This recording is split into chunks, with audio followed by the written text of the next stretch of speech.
A lo largo de la historia han existido acontecimientos que han cambiado la historia del mundo. Los grandes cambios sociales y políticos han sido dirigidos por importantes líderes que cuentan con una capacidad de oratoria muy sobresaliente y que además elaboran discursos perfectamente estructurados.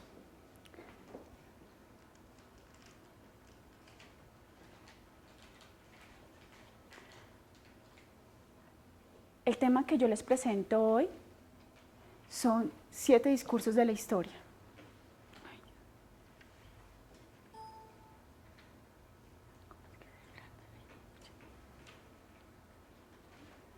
7 discursos de la historia. La reflexión es acerca de existen discursos que han cambiado la historia del mundo. El primer ejemplo que les traigo es de una personalidad de la historia del mundo que es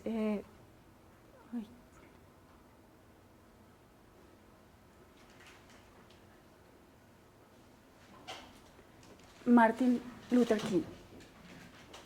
Con el discurso tengo un sueño, I have a dream. Esta frase ha sido pieza de inspiración por muchos mandatarios. De hecho, Obama, en la anterior posesión, la utilizó como pieza de inspiración para su discurso.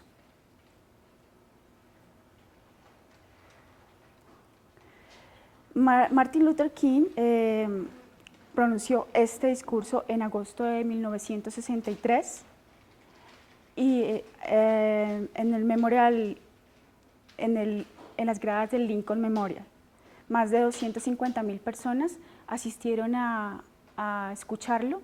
Hay que tener en cuenta que estas personas que asistieron eran de raza negra, quienes tenían dificultades para el uso de transporte público e inclusive de las comunicaciones a través del teléfono.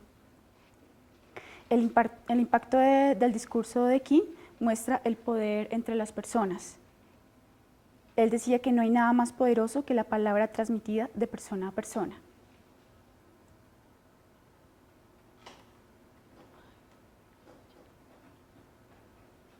Nelson Mandela, con su discurso Nuestro miedo más profundo.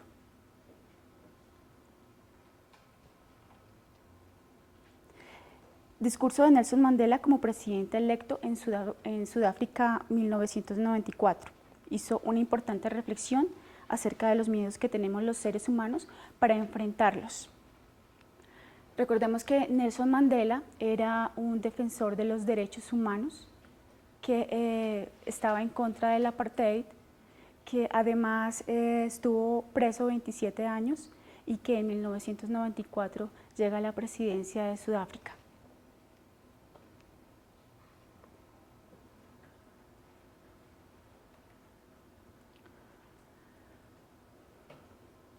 Mahatma Gandhi, con su discurso El arma de la no violencia. El arma de la no violencia fue una frase que utilizó Mahatma Gandhi en reiteradas ocasiones para dirigirse a los mecanismos de poner resistencia sin la violencia. Sin disparar un arma o cerrar el puño, logró la independencia de India. Una táctica de protesta relacionada con la desobediencia civil que propugna el logro y el cambio político y social sin necesidad de la violencia.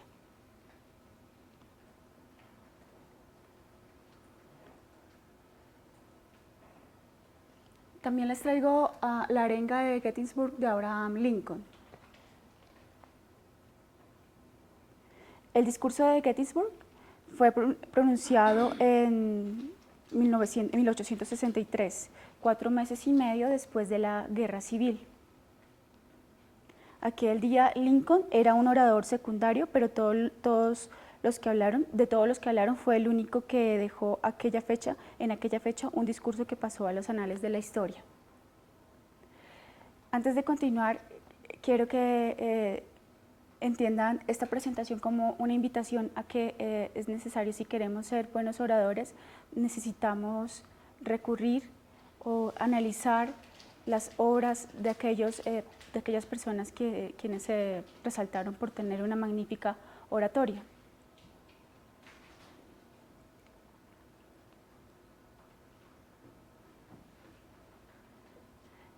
Mi siguiente ejemplo es Mikhail Gorbachev con su discurso La Perestroika. En este discurso, Mikhail Gorbachev principalmente lo que hizo fue explicar en qué consistía la perestroika. Mikhail Gorbachev fue el hombre fuerte del régimen soviético e inició la reestructuración económica conocida como la perestroika. Este personaje tenía nuevas ideas para el mundo soviético, el primer paso a la apertura del rígido sistema comunista.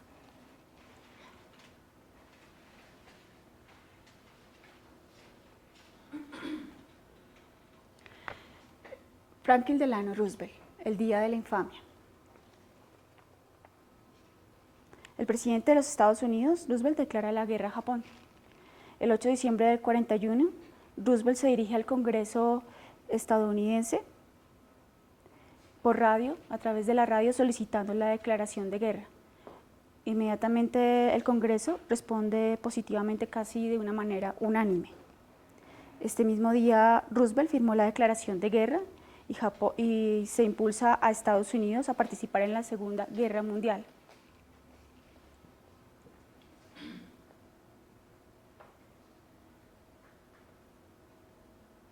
Finalmente, traigo como ejemplo el discurso Oración por la Paz de Jorge Eliezer Gaitán, un ejemplo un poco más cercano a nuestra historia nacional.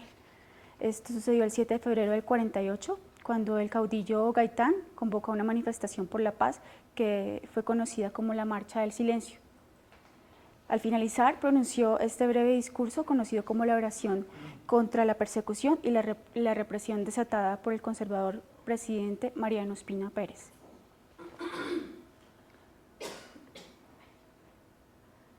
Finalmente, propongo esta reflexión, que es mi mensaje de manera reiterada, y es: si queremos ser o conocer o manejar un buen discurso, es necesario recurrir a aquellos hitos de la oratoria de la historia del mundial.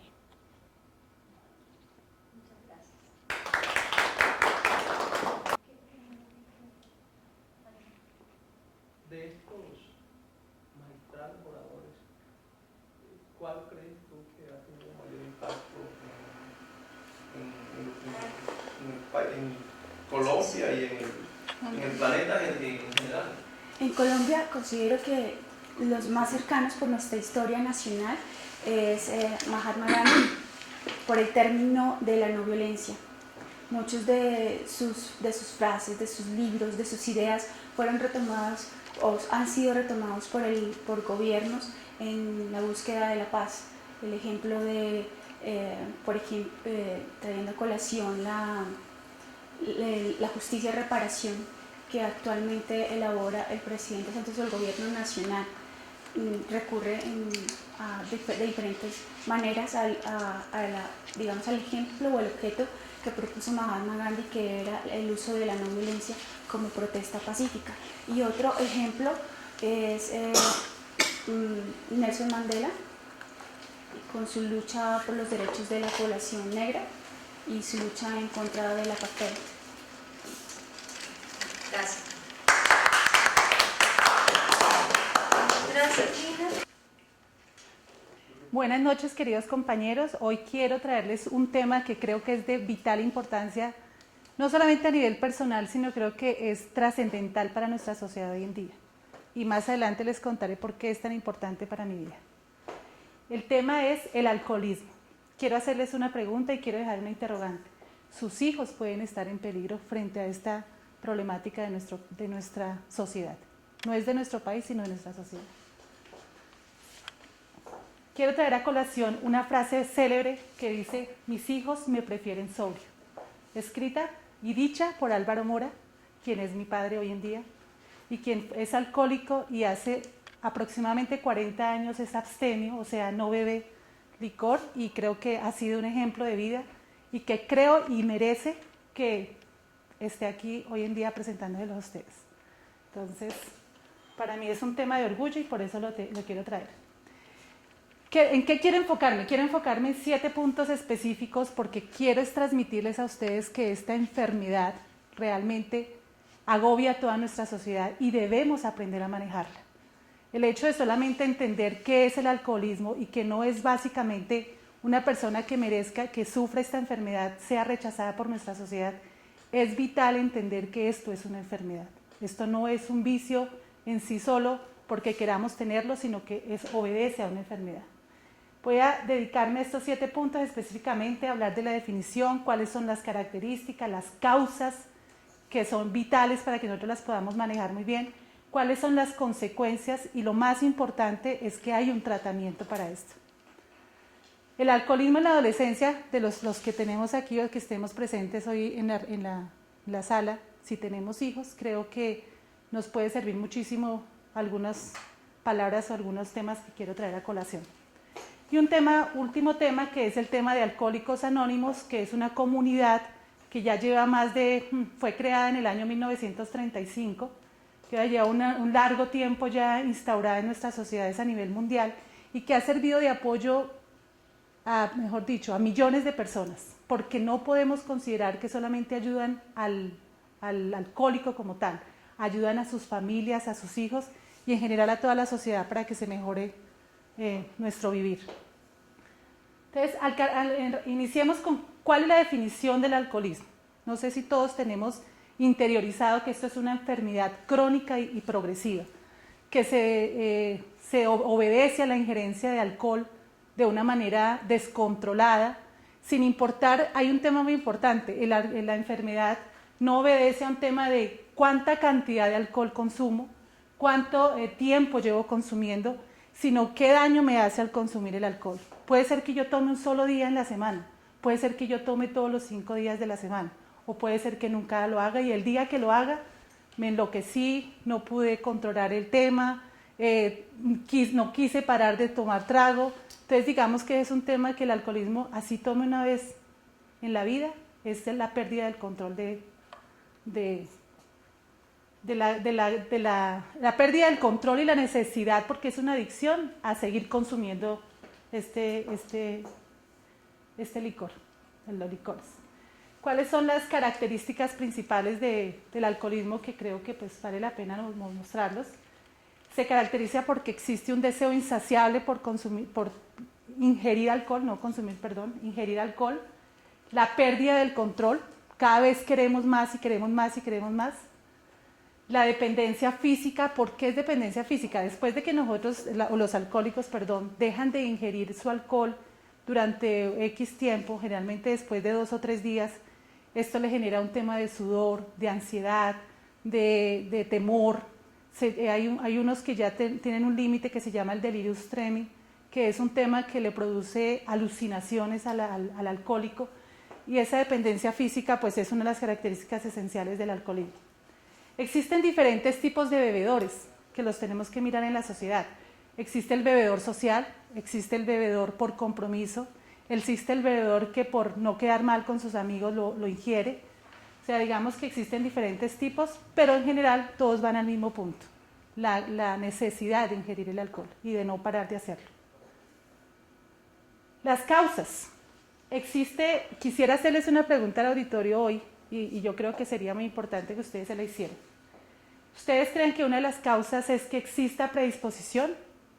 ¿O creen que es hereditario? ¿O realmente creen que el alcohólico, las circunstancias lo vuelven adicto al licor? ¿Alguno me podría decir? Pensaría que es la tercera, comparto la tercera. ¿Circunstancias? Lauden, ¿tú qué opinas? Yo creo que la misma sociedad va impulsando a los individuos a optar por esta posición. Yo creo que existe predisposición y que las circunstancias lo vuelven alcohólico. Me parece, sí, estamos de acuerdo y creo que todos hemos los que han contestado mi pregunta, llegamos a una conclusión. ¿Es hereditario? Claramente no lo es. O sea, hoy en día, a pesar de todos los estudios que se han adelantado sobre el tema, no se ha logrado comprobar que este sea un tema hereditario. Es un tema que se adquiere, es un tema que realmente las circunstancias o digamos, el entorno social que envuelve a la persona es lo que lo puede volver adicto. Por eso es que yo les preguntaba al inicio, o les dejaba la duda, es, tenemos que tener cuidado con nuestros hijos y nuestros adolescentes. ¿Qué ejemplo les estamos dando? El ejemplo se adquiere si su padre todos los días llega borracho, si su padre ingiere alcohol, el día que lo adquiere es agresivo con su esposa, es agresivo en el hogar. ¿Qué es lo que pasa? El hijo puede ser que al principio aborrezca al papá, lo critique, lo odie, lo deteste, pero en el transcurrir del tiempo el niño se puede volver alcohólico. Es el ejemplo de vida que él ha recibido. Entonces, claramente las circunstancias pueden volver alcohólico a un adolescente. En el tema científico, ¿qué es lo que pasa? Aquí que tenemos un doctor y si tiene alguna intervención se lo agradecería. El alcohol de tanta injerencia llega al hipotálamo, donde este órgano, podríamos decirlo, queda en el cerebro y es el que maneja los temas de ansiedad en nuestro organismo. Entonces, ¿qué pasa? Es un tema que desafortunadamente al estar en el sistema nervioso nuestro no es un tema controlable, no se puede reparar el daño que se hace en este órgano. Es decir, el alcohólico será alcohólico durante toda la vida, no tendrá una solución, por eso es que necesita un tratamiento. O sea, él nunca va a poder salir de ser lo que desafortunadamente llegó por el tema de la injerencia descontrolada del alcohol. Lo que pasa en nuestra sociedad en las causas es que la gente no le da importancia, están en una reunión social, lo ven como algo normal que la persona se tome unos tragos, por el contrario lo convidan, qué chévere, reunámonos, tomemos trago, juguemos carticas, hagamos todo este tema. La gente no tiene interiorizado ese tema, al no tenerlo interiorizado es difícil manejarlo. Entonces por eso es súper importante que haya una concientización de nuestra sociedad y por eso también vital que nosotros también entendamos del porqué. Parte de nuestras causas y que llevan a nuestros adolescentes a llevar al tema del alcoholismo es los amigos, la soledad, el maltrato familiar, buscar un refugio en algo porque en su casa no encuentran un aporte de su familia al tema. Entonces, digamos que las consecuencias generales del alcoholismo nos podrían llevar a concluir, primero, que nos reduce nuestra vida, entre 10 a 12 años de vida podemos perder por ingerir tanto alcohol. Nos puede llevar a una muerte por sobredosis porque es una adicción lo que tenemos y esta puede generar una sobredosis y la muerte a la persona. Genera accidentes, violencia. Tenemos más que el 60% de los hijos alcohólicos, de los hijos de los alcohólicos se vuelven alcohólicos. Es un porcentaje bastante alto y creo que hay que ponerle cuidado a ese tema. Hay ausencias laborales, afecta nuestra vida. En general las consecuencias son muy, muy grandes. El tratamiento y por último, quiero decirles, hay una comunidad grande que se llama Alcohólicos Anónimos que están dispuestos a recibir a todas las personas. Es una comunidad sin ánimo de lucro, siempre estará dispuesta a recibir. Es una experiencia maravillosa, tienen en su teoría los 12 pasos que son no ejemplos solamente para el alcohólico, son ejemplos de vida y son ¿cómo se llama? Perdón, se me fue la palabra. Los 12 pasos son 12 principios espirituales que nos permiten a nosotros manejar el alcoholismo y manejar nuestra vida propia. Entonces quiero invitarlos que siempre pues puedan estar mirando, leyendo sobre el tema y lo puedan aplicar en sus hijos y evitemos pues que este síntoma del alcoholismo siga avanzando en la sociedad. Eso es todo, compañeros. Muchas gracias. Ay, Dios mío. Pregunta, perdón. Una pregunta que quisieron hacer a Juan en el auditorio, doctor. Tú hablabas de benzodiazepinas para el tratamiento. Señor. Tú hablabas de benzodiazepinas para el tratamiento. Sí. ¿En qué casos se deben utilizar esas benzodiazepinas? Porque según tengo entendido no es parte del tratamiento actual, sino que ya es del tratamiento en el momento en que estoy haciendo el proceso de esteto, pero quisiera saber cómo los... A ver, ¿en qué pues, momento se utiliza esta medicina? Lo que pasa es que con el alcoholismo ya llega a un grado, cuando ya estamos en el extremo. El tema de esta medicina lo que permite es bajar la ansiedad del alcohólico. Siempre esta medicina ha sido utilizada y se sigue utilizando hoy en día. No entiendo por qué dices que no lo utilizan, pero sí lo siguen utilizando hoy en día y es la primera forma de tratar al alcohólico. Muchas personas lo pueden hacer de manera voluntaria o muchas personas necesitan de esta medicina. En el caso de mi padre, y lo quería traer a colación, fue una cosa de voluntad, fue una cosa de querer salir del problema. Porque Y hay las muchos... benzodiazepinas generan adicción. Señor. Las benzodiazepinas generan adicción. Sí, pero requiere definitivamente, para salir de una, desafortunadamente tienen que utilizar este tratamiento de choque para que la persona baje su ansiedad y a través de charlas, a través de un tema de acompañamiento psicológico, el alcohólico puede salir del problema. Muchas gracias. Jairo, ¿esa no es la droga de la violación? No, las violaciones se hacen con las benzodiazepinas, pero es una mezcla entre diferentes tipos de benzodiazepinas. Es que la benzodiazepina es el grupo de medicamentos.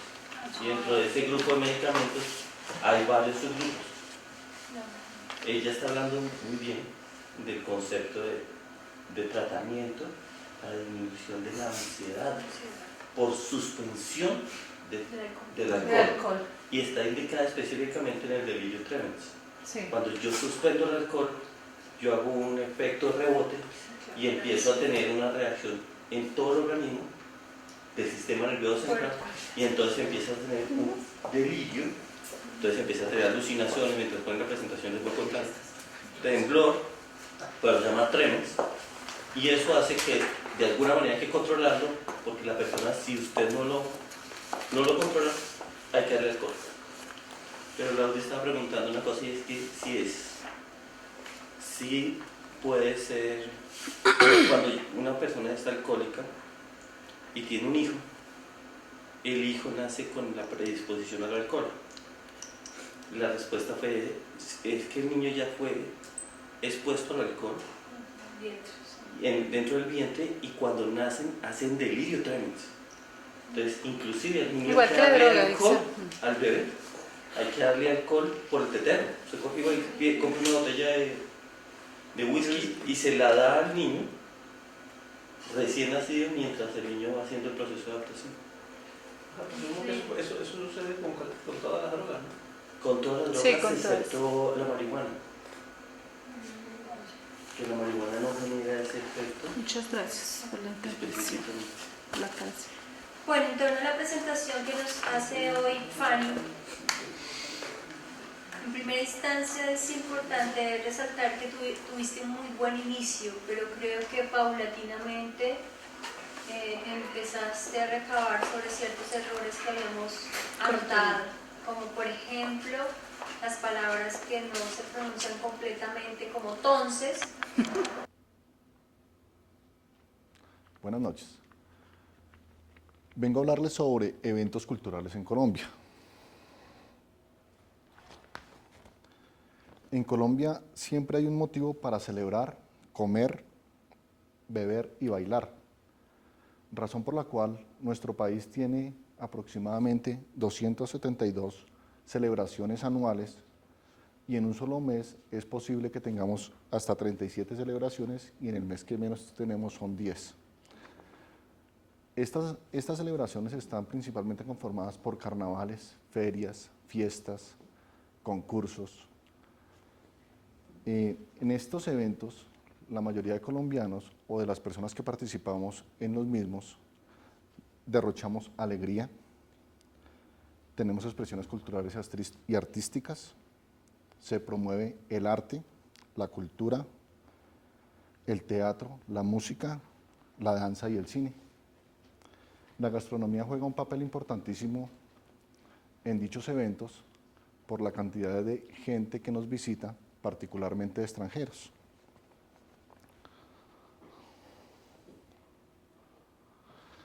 Los carnavales son una celebración que se hace a nivel regional con una fecha específica y combina algunos elementos como disfraces, desfiles y fiestas en la calle. En Colombia principalmente, y uno de los más importantes que tenemos es el Carnaval de Barranquilla, que se realiza en el mes de febrero. También tenemos el Festival de Blancos y Negros, que se celebra en Pasto en el mes de enero también. Y por último, tenemos el Festival de El Diablo en Río Sucio. Este festival se celebra cada 2 años en años impares.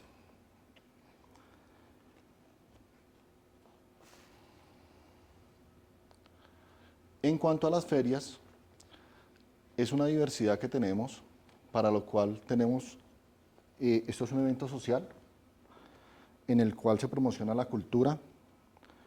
Hay algún estilo de vida que se presenta en los mismos y generalmente una forma divertida y variada de hacerla. En las principales ferias que tenemos en Colombia son la Feria de Manizales, la Feria de Cali, la Feria de las Flores, la Feria Internacional del Libro y por último tenemos el tema de festivales. El festival es un acontecimiento o una celebración particular en un sitio específico de nuestro país.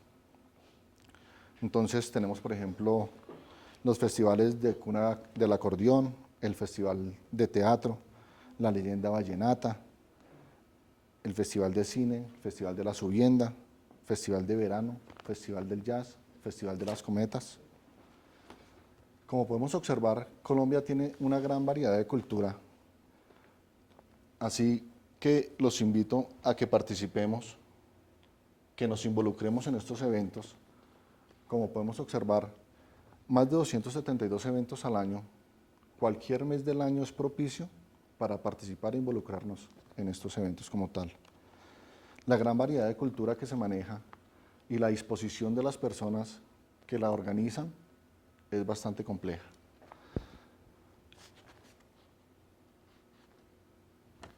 Eso es todo.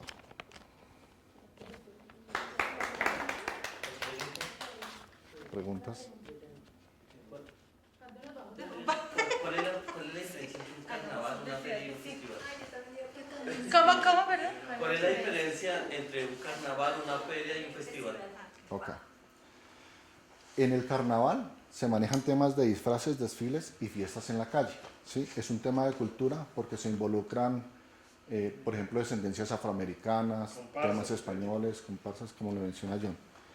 En el tema de ferias, tiene que ver con asuntos típicos de la región. Por ejemplo, la Feria de las Flores es algo típico en Medellín, que son las mayores culturas de flores en el país, ¿sí? La Feria de Cali está enfocada a la salsa, que es un tema particular de Cali como tal. Y los festivales ya tienen que ver con asuntos propios y de eventos culturales que tienen que ver con la influencia y con el apoyo regional o de la ciudad, ya son en municipios, ¿sí? O particularmente temas de un auge, de un gran auge, como es por ejemplo los festivales del acordeón, que también tienen que ver con Medellín, el festival de la leyenda vallenata, el festival de las cometas, o sea, ya son temas muy particulares en ese sentido como tal. No sé si te quedó claro o... ¿Qué te ha parecido las fiestas de Reinado Nacional de la Belleza en Cartagena? Bueno, primero quiero aclarar que eso no es una feria, es un concurso, ¿sí? En el cual es una exposición de las mujeres más bellas de nuestro país, en la cual resaltan sus capacidades, no solo físicas, sino intelectuales, y buscan representar muy bien a nuestro país en eventos internacionales, como es Miss Universo. No, pero sí, yo creo que sí, hay una imprecisión ahí en eso que dices, porque el concurso nacional de la belleza lo aprovechan para celebrar las fiestas de Cartagena, que se celebran en el 11, que es, las fiestas de Cartagena son el 11 de noviembre. ¿De noviembre? Y pero es que la como pregunta excusa es... para también celebrar la fiesta de Okay. la independencia de Cartagena. Pero es que la pregunta fue ¿qué pienso de la Feria Nacional de la Belleza? Concurso nacional, no. Sino que, no, pero... Que usted espera otra respuesta diferente. Ah, bueno. Sí, o sea... Sí, ahora, no sé, hay otra pregunta, ¿Alguna pero no, creo pregunta? que no hay más opción de preguntas. Muchas gracias.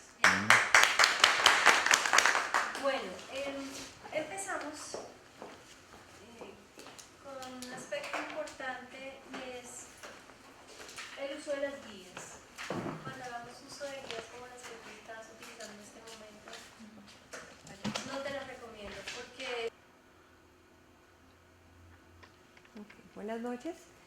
Quiero compartir con ustedes un tema de actualidad que ha llamado mi atención en los últimos días, casi que semanas.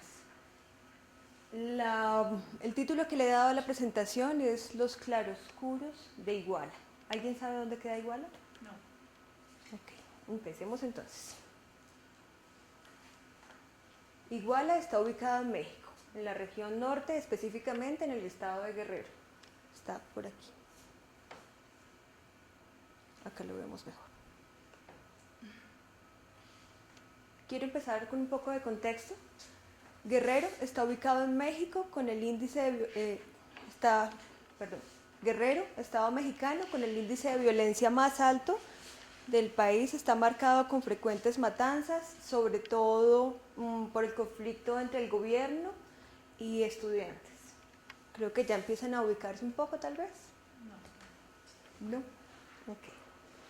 Los primeros encontronazos entre el gobierno y los estudiantes se presentan el 12 de diciembre del 2011, en el cual 2 jóvenes terminan muertos después de participar en una protesta contra el nombramiento del director de la institución normal de Ayotzinapa. El gobernador de Guerrero se llama Ángel Aguirre, lo conocen como el señor Matanzas. Es senador, diputado federal en 2 ocasiones, fue designado por el gobernador sustituto de Guerrero. Finalmente, para el 2011, constitucionalmente, vuelven a asignarle el cargo de gobernador.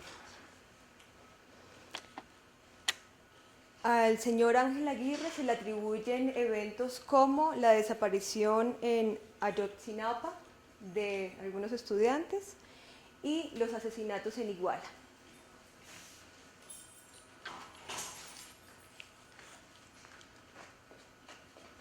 Para el caso de los 2 estudiantes que acabo de mencionarles, el estado de Guerrero no hizo nada por determinar quiénes fueron los autores de este crimen, pero ha contado con la participación de entidades como la Comisión Nacional de Derechos Humanos, quien se ha hecho frente del proceso y ha encontrado que en el homicidio, en la muerte de estos 2 estudiantes, participó el gobierno bajo el título o bajo el liderazgo del señor Aguirre, en su momento gobernador.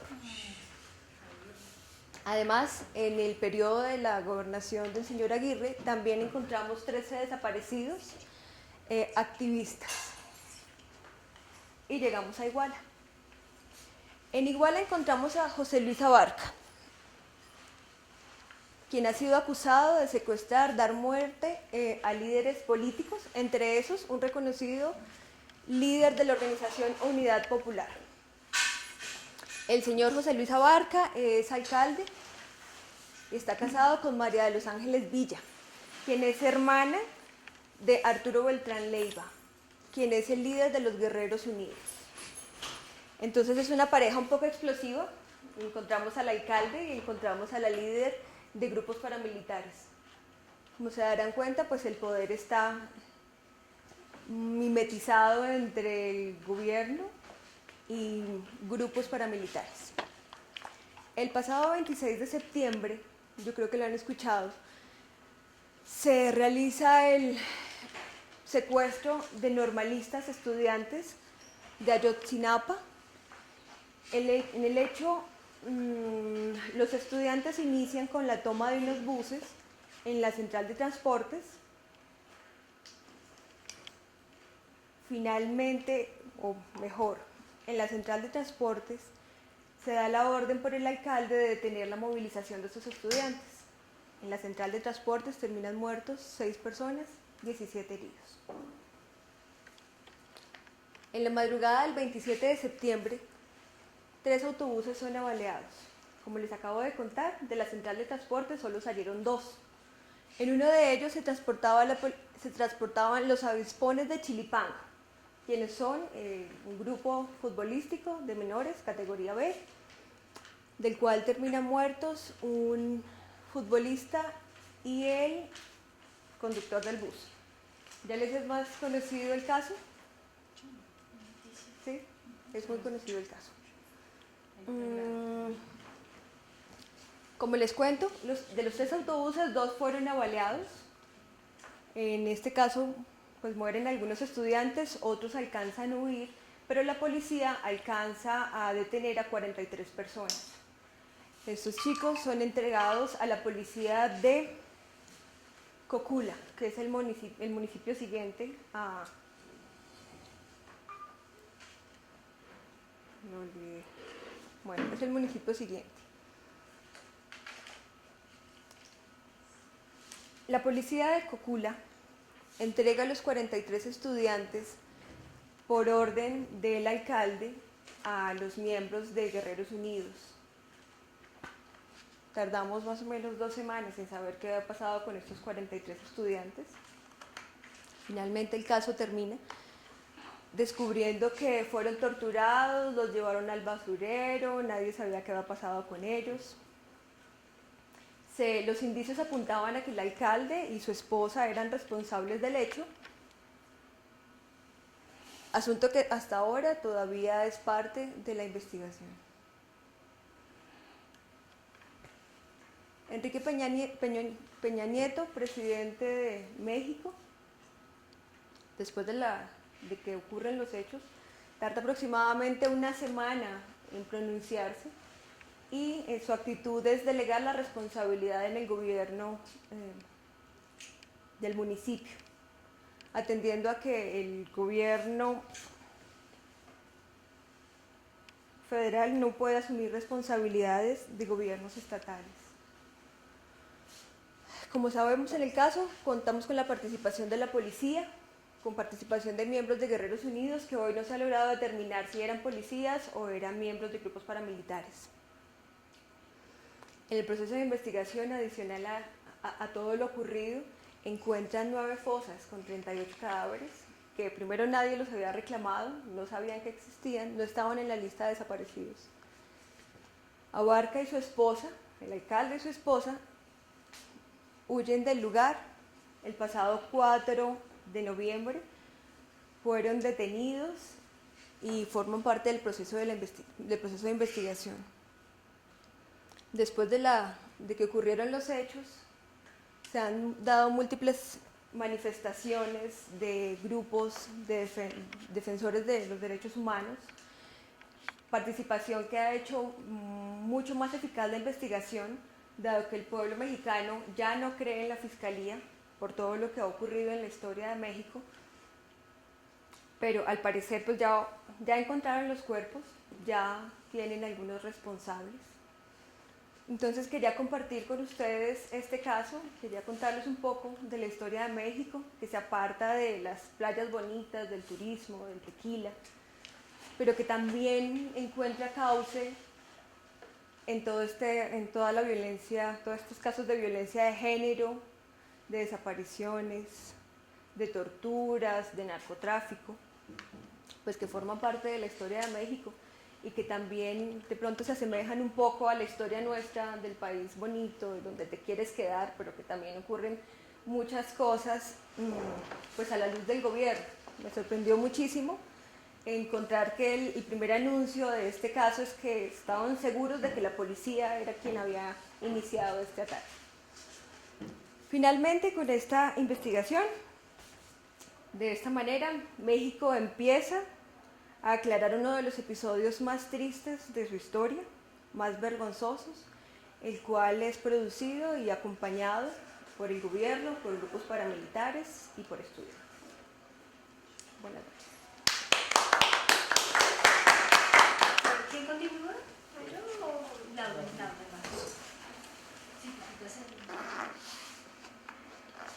Muy buenas noches, mi nombre es Laura Fernández. Les vengo a hablar hoy de un tema bastante importante como es las localidades de Bogotá. Específicamente vamos a hablar de la localidad de Santa Fe. Esta localidad está localizada, valga la redundancia, en el centro de la capital. tiene una problemática básica y el objetivo de esta breve exposición es al rescate de la localidad de Santa Fe, es la localidad tercera. ¿En qué aspectos? El desarrollo económico, social, de obras públicas y para la localidad en general. La localidad tiene una ubicación estratégica del centro de la capital, como ya les había dicho, esta ciudad que todo nos ha brindado y que a muchos nos ha acogido con los brazos abiertos y nos ha dado la oportunidad de mejorar nuestro nivel de vida. Como pueden ver ustedes, la capital de Colombia ha venido en un desarrollo constante y progresivo, buscando mejorar los niveles de vida de todos sus habitantes. La ubicación específica la podemos observar en este mapa, como está donde se concentra el mayor número de fuerza laboral del país por metro cuadrado. Esta localidad tiene unas problemáticas generadas por el desplazamiento de personas de varios sectores del país, no solamente por la violencia, también por aspectos de población vulnerable, por drogas y otros aspectos que más adelante les voy a explicar. En esta localidad vemos que están las zonas de tolerancia, está donde se reúnen los desplazados, los indigentes y las diferentes vecindades donde viven cúmulos de personas en un espacio reducido.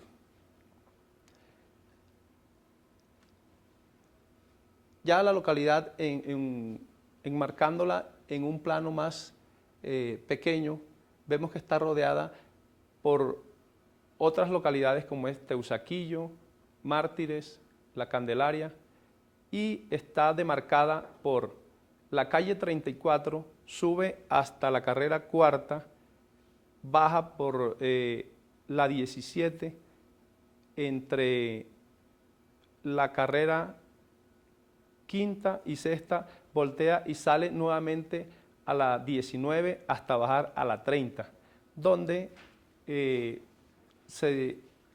volteando hacia la parte norte, sube por la 26 hasta llegar a los límites de la localidad de Teusaquillo.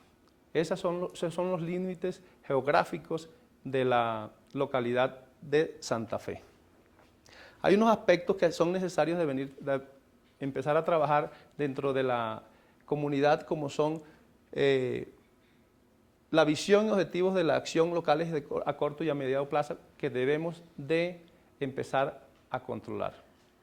¿Qué debemos hacer con este tema? Organizar a las personas que están en los diferentes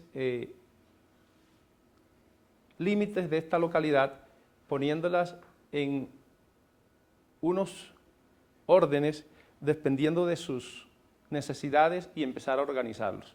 Organizadas estas personas, ya podemos empezar a tener una serie de oficios en los cuales los vamos a demarcar para poder empezar a trabajar estos temas.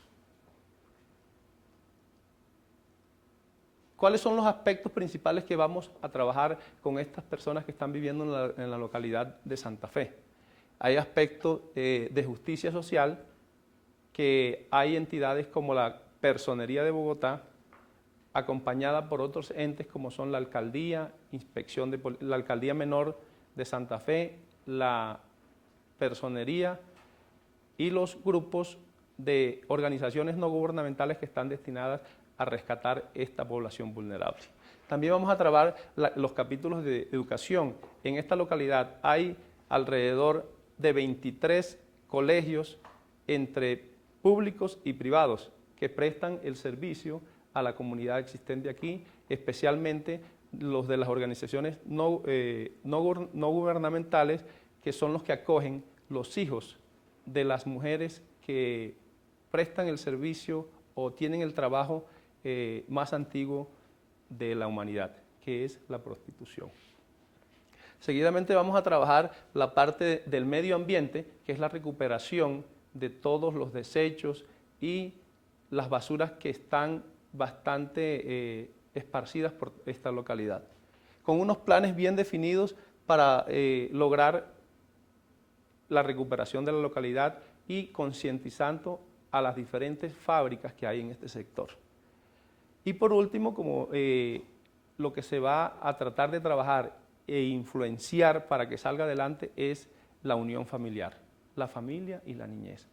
Hay mucha madre soltera en esta localidad y hay que empezar a rescatarlas como tal.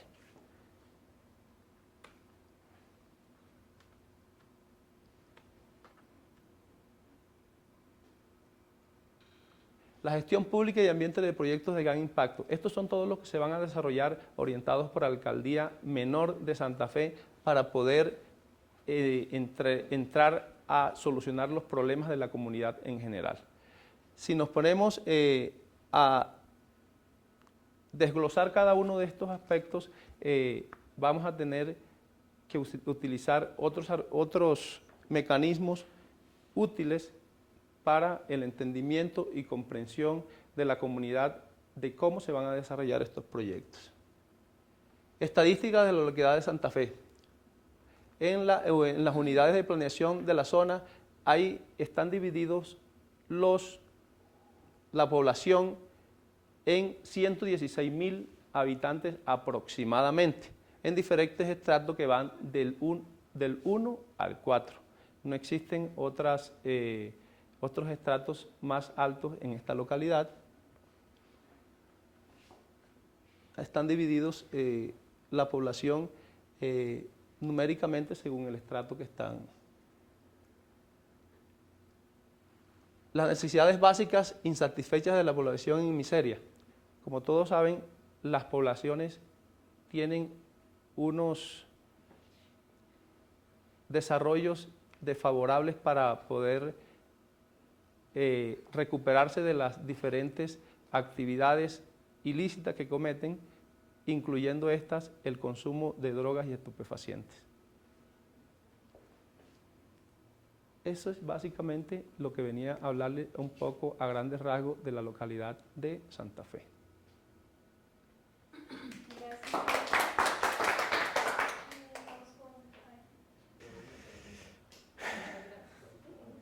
Queridos compañeros, hoy quiero transportarlos al mágico mundo del jazz. El jazz es ritmo y significado. Según Henri Matisse, pintor francés, el jazz nace en el siglo XIX en Estados Unidos y se expandió de manera global a partir del siglo XX a nivel de todo el mundo. Sus orígenes se remontan a la ciudad de Luisiana, concretamente en una zona de influencia, New Orleans, a donde llegaban las remesas de los negros esclavos procedentes de Occidente, de la parte occidental de África. Posteriormente se extendió hacia otras ciudades tales como Memphis, Charleston, New York, Baltimore, Maryland, Tennessee, San Luis y Missouri.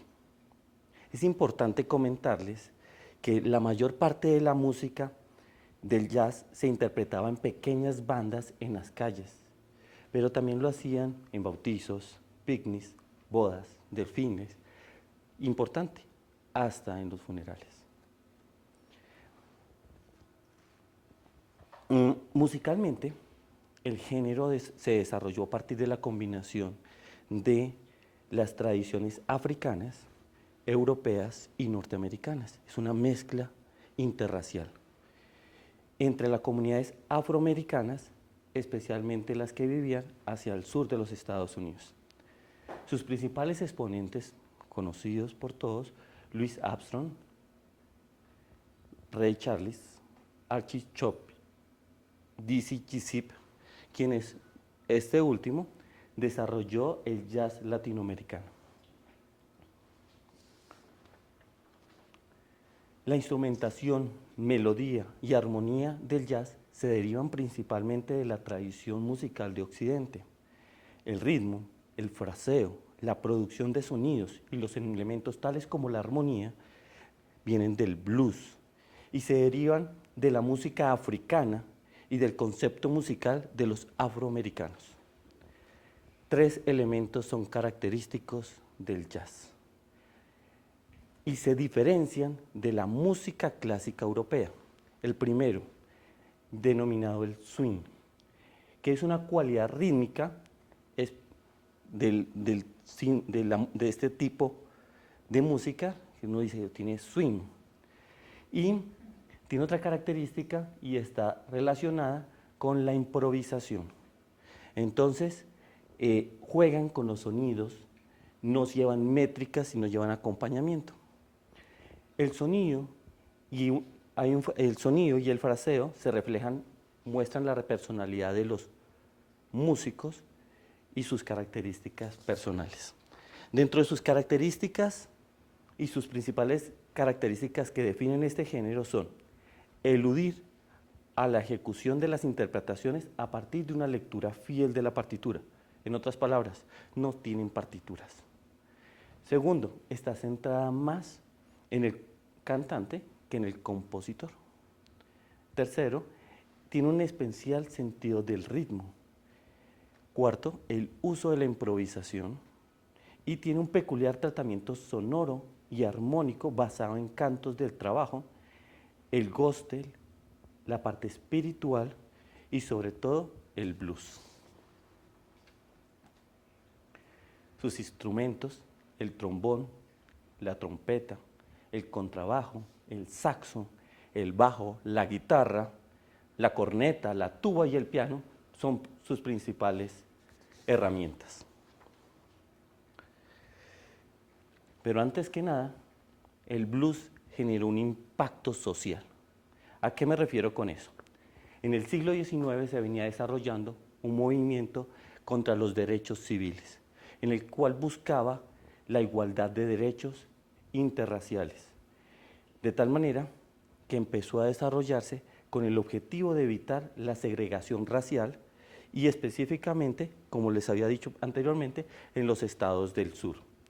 Se considera que en el periodo entre 1955, la Asociación de Montgomery y Martin Luther, y después va desde la Asociación de Montgomery hasta la muerte de Martin Luther King. Quiero contarle quiénes son estos personajes. El primer personaje que encontramos allá se llama Medgar Evers, el secretario de la Asociación Nacional para el Progreso de las Personas con Color, persona que fue asesinada. Y fue Charles Chaplin quien desarrolló 2 canciones especiales que dieron la vuelta al mundo. La primera de ellas se llama Refus. Refus es una canción que dedicó al sufrimiento del hombre negro esclavo. Y la segunda canción que desarrolló se llamó El Funeral. El Funeral fue dedicado específicamente a Medgar Evers. Segundo que encontramos es a Louis Armstrong, quien contribuyó no solamente con sus canciones, su experiencia, y era un excelente trompetista, sino que además contribuyó económicamente al desarrollo del movimiento civil para proteger los derechos afroamericanos. Ray Charles era cantante y pianista, quien también aportó a la causa. Ahora, este género se expandió a través de todo el mundo. El jazz ha pasado de ser una simple música de baile popular a ser una forma de arte reconocido y celebrada en todo el mundo. En otras palabras, pasó de ser música para los salvajes a ser un destacado modo de expresión como tesoro nacional. Aunque a menudo el término se use para hacer referencia a un idioma musical, el jazz en realidad es una familia de géneros que han influido a todos los ritmos musicales. Específicamente, en Colombia, influyó el jazz y el jazz latino géneros autóctonos, tales como el pasillo, el bambuco, la cumbia y el porro. El jazz hace su inclusión al país más o menos hacia la década de 1920 y empieza a tener un contacto muy fuerte con los músicos colombianos y empieza a entrar a través de Barranquilla, Cartagena y Ciénaga. Y esto hace que el género se haga más popular. Cuando se hizo popular en estas regiones, se trasladó a otras regiones del país como Bogotá, Cali y Medellín. Es tan importante el género del jazz que ha impactado en Colombia y hoy contamos con Jazz al Parque, que es un evento gratuito que se viene realizando en Bogotá desde 1996. También hay festivales de músicos y grandes exponentes de jazz en el Festival de Jazz del Teatro Libre de Bogotá, que es el festival más antiguo del país, como el Festival de Barranquillas. También tenemos el Festival de Ajazgo, que se realiza en Cali, y el Festival de Jazz en Medellín y Músicas del Mundo, entre otros. De tal manera que el jazz se convirtió con esa experticia en el arte de la sorpresa. Muchas gracias.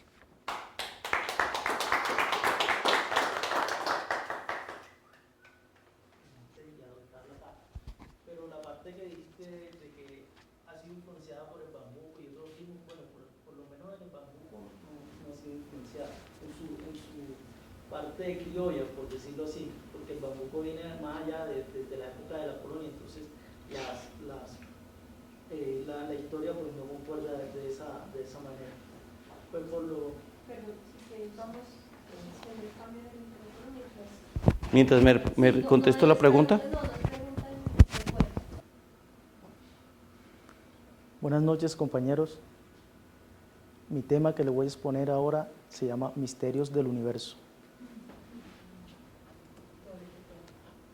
Quiero introducir al tema con esta frase. ¿Por qué la gente busca y crea misterios donde no los hay y no presta atención a los otros reales e igual de fascinantes? Desde el tiempo muy atrás, el hombre ha tenido la necesidad de explicar los fenómenos naturales. Incluso todo le ponemos un nombre. Por ejemplo, silla y una función. La función de la silla es para sentarnos, para descansar. Otros fenómenos naturales o procesos fisiológicos que en el hombre también se les busca explicación, tales como la respiración, sirve para oxigenar la sangre y se hace a través de los pulmones. O también la voz, es un medio de comunicación para interrelacionar personas. Pero existen algunos misterios que el hombre no ha podido resolver. Les voy a explicar algunos de ellos.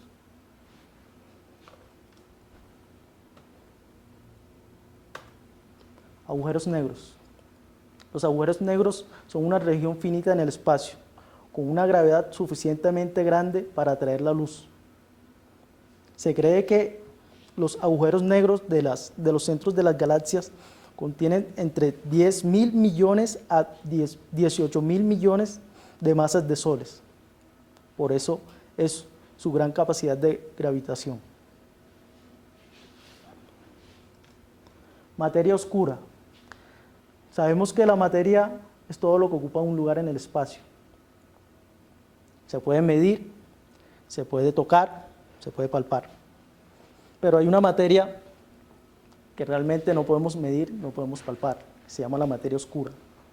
Se cree su existencia por la influencia gravitatoria que tiene sobre los objetos celestes, tales como las galaxias.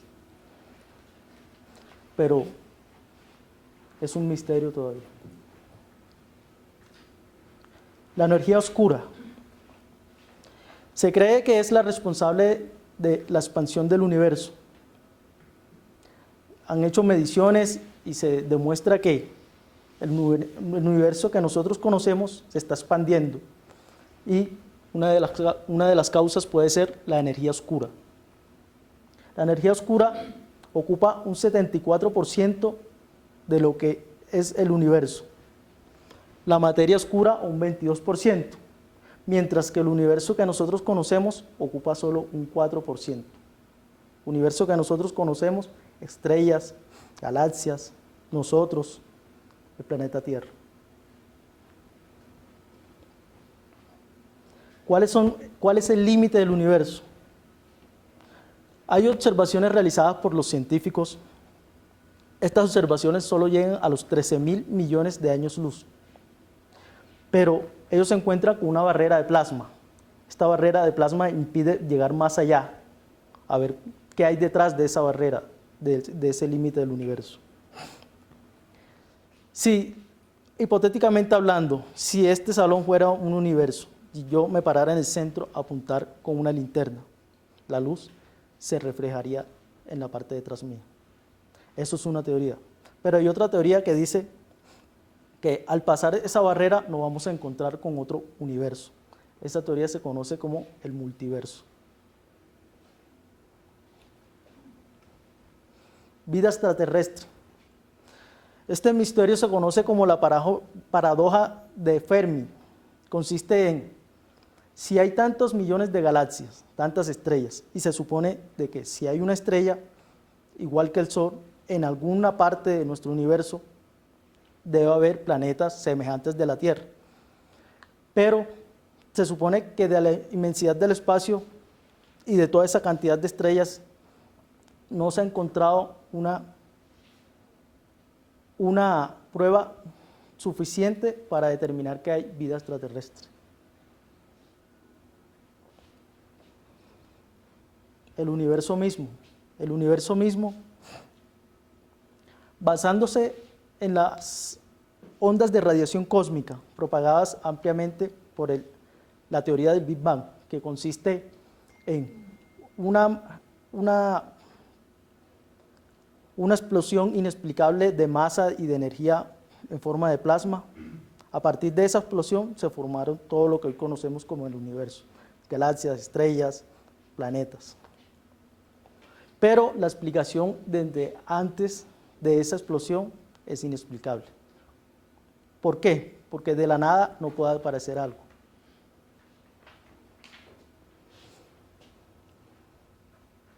La vida misma. Tenemos el oxígeno a un 60%, carbono 18%, nitrógeno a un 3%, calcio 1.5%, fósforo 1%, y cantidades proporcionales de demás elementos que constituyen un cuerpo humano. Pero la receta para crear un organismo vivo todavía no la sabemos.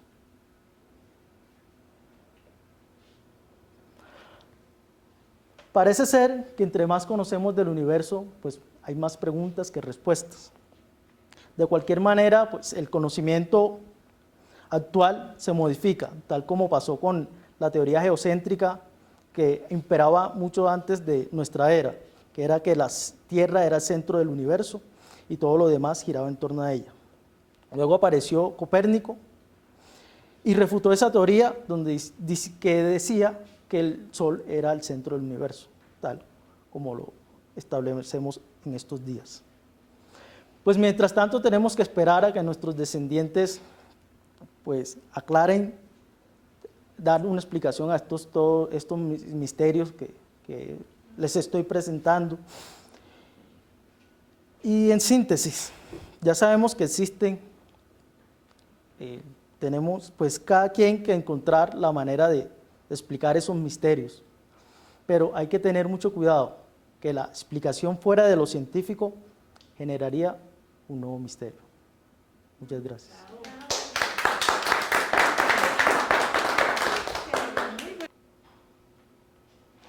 Buenas noches. El día de hoy quisiera hablar con ustedes un tema de actualidad, un tema que radica el conflicto del Medio Oriente. Con este tema quisiera que entendiéramos un poco los problemas que tienen actualmente los países como Irak y Siria.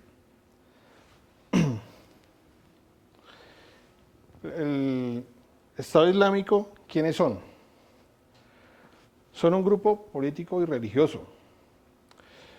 Establecieron un califato. Un califato es un estado no reconocido, que se establece en un territorio determinado. Está dirigido por un líder que debe cumplir la ley islámica. Su líder se llama Abu Bakr al-Baghdadi.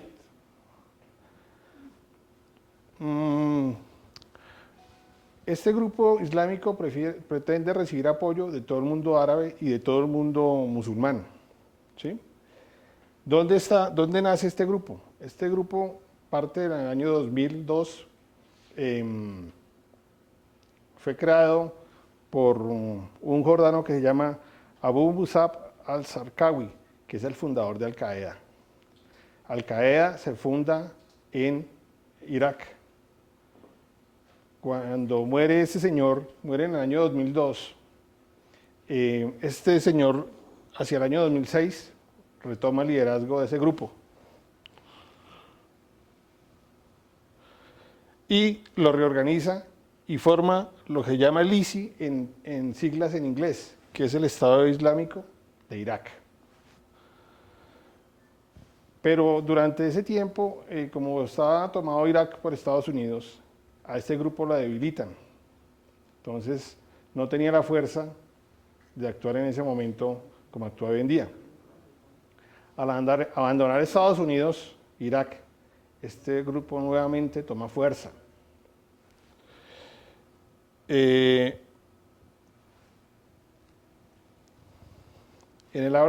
abril del año 2010, fusionó las milicias de Irak y Siria y lo bautizó como el Estado Islámico de Irak y Levante, ISIS, que es el que actualmente conoce todo el mundo.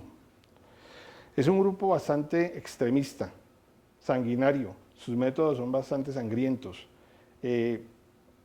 no tiene cuidado con nadie, sino el que no está de acuerdo con ellos va tomando armas.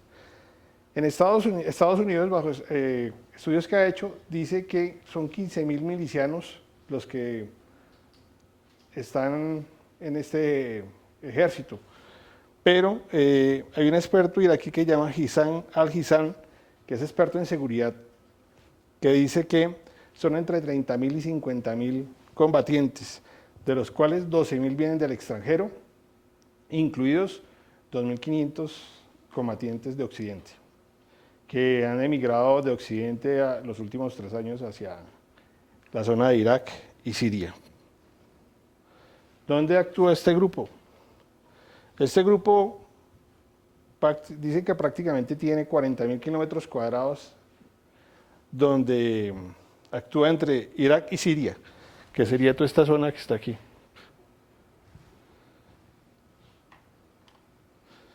Ha tomado ciudades como Faluya, Mosul, Tikrit, perdón, me vuelvo. La ciudad más importante es Mosul, la que ha tomado, Tikrit, Talafar, eso en Irak, y ya está empezando a tomar ciudades como Raqqa en Siria. Son más o menos 8 millones de personas que están bajo el dominio de este grupo. Las mujeres deben cumplir con ciertos requisitos y deben de, por ejemplo, llevar el velo, no deben dejar ninguna parte de su cuerpo a la vista. Los combatientes de este grupo extremista pueden ser polígamos, o sea, pueden tener varias mujeres. Los no musulmanes se deben de convertir al islamismo o deben pagar multas para poder practicar su otra religión o deben pagar con la vida si no están de acuerdo con ellos. ¿Qué armamento tienen? Tienen acceso y son capaces de usar artillería pesada, ametralladoras, lanzacohetes y baterías antiaéreas. A través de todo lo que han, digamos, han conquistado, han capturado tanques de guerra y vehículos blindados. ¿Cómo se financian? se financian. Al inicio fueron personas de los países árabes, de Qatar y Arabia Saudita, quienes lo financiaban. Pero luego esta organización fue financieramente sostenible porque cada país que iba invadiendo, cada zona que iba invadiendo, iba recogiendo pues los bancos, por ejemplo, de Irak, ellos lo saquearon. Temas de petróleo, estaciones de petróleo y productoras de gas, también. Entonces hoy en día se financian vendiendo ese petróleo y vendiendo ese gas. Así como cobran impuestos o hacen actividades ilícitas como el secuestro, la extorsión y el contrabando. De eso se financian actualmente.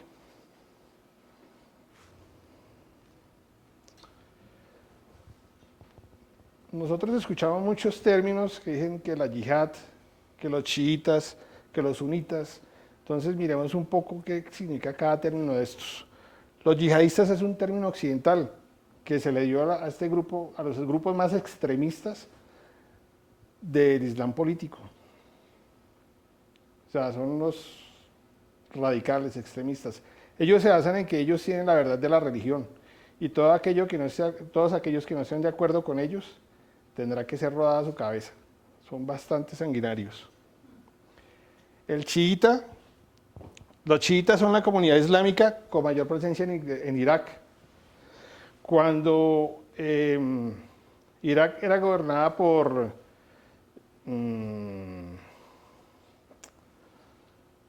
antes de que fuera invadida por los Estados Unidos, este grupo islámico era el grupo reprimido, no tenían fuerza.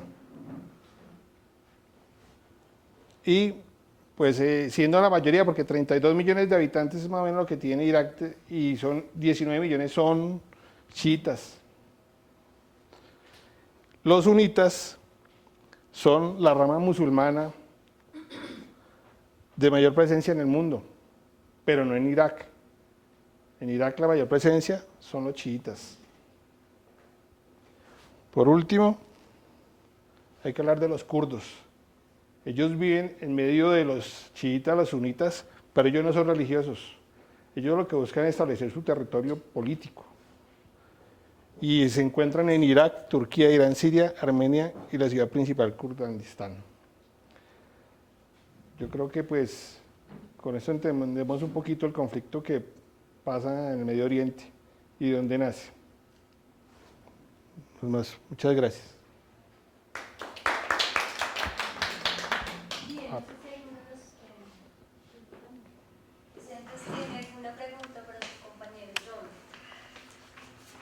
¿Cuál ha sido la influencia de estos grupos a nivel internacional y particularmente aquí en Colombia con la guerra que vivimos? No, pues se dice que las guerrillas nuestras tienen, digamos, contactos con este tipo de grupos por el tema de las armas, que ellos las pueden adquirir más fácilmente, ¿no? Eso es, digamos, que puede ser el vínculo que tenga, porque son grupos extremistas terroristas, no tienen compasión con nada. ¿No cree usted que de pronto Occidente, específicamente los Estados Unidos, han querido vendernos una imagen diferente de la comunidad del Medio Oriente a lo que realmente son? Pues eso sí, pienso que cada uno se toma su propia opinión, ¿no? Porque pues tampoco es...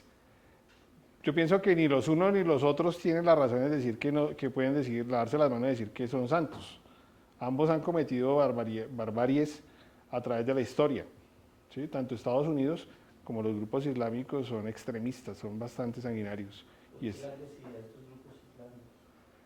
Porque es que ellos a la política le meten religión, y eso es bastante fuerte el tema en temas islámicos, la decisión y la forma como ellos deben cumplir esas reglas de la religión y cómo interpretan la palabra de Mahoma, pues es a letra pues seguida.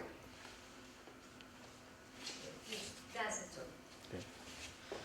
Bien, entonces la presentación de John Kengo